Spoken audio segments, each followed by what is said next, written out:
बहुत समय पहले की बात है। एक गांव में एक चोर रहता था। चोरी करना उसका पेशा था।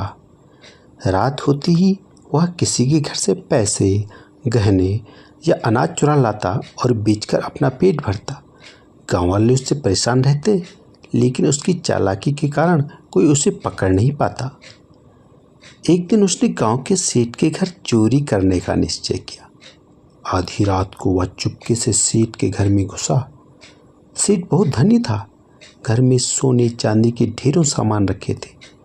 चोर ने अपनी पोटली में गहने और पैसे भरने शुरू किए। तभी उसकी नज़र दीवार पर टंगे एक छोटे बोर्ड पर पड़ी।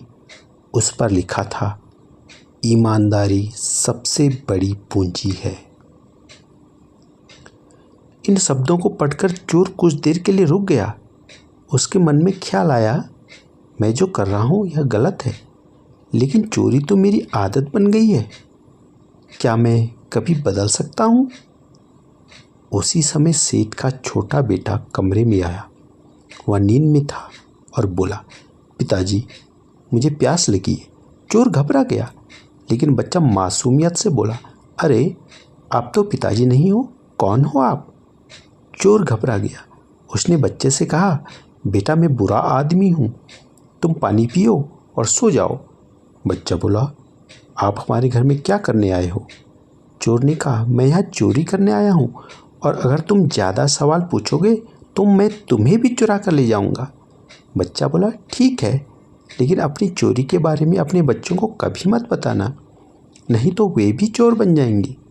बच्चे की बात सुनकर चोर का सिर शर्म से झुक गया। उसने तुरंत अपनी पोटली खाली कर दी और सारा सामान वापस रख दिया।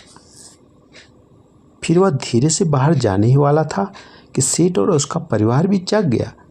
उन सब ने चोर को पकड़ लिया, लेकिन चोर ने हाथ जोड़कर कहा, मुझे माफ़ कर दीजिए।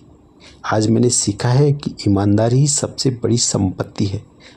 अब मैं कभी चोरी नहीं करूँगा। सेठ ने उसकी आंखों में पछतावा देखकर उसे माफ़ कर दिया और कहा, अगर तुम मेहनत से जीना चाहो तो मैं तुम्हें काम दूंगा। उस दिन के बाद चोर ने चोरी छोड़ दी और सेठ की दुकान पर काम करने लगा। धीरे धीरे मेहनत और ईमानदारी से उसने सबका विश्वास जीत लिया। गांव वाले जो पहले उससे डरते थे, अब उसकी इज्जत करने लगे।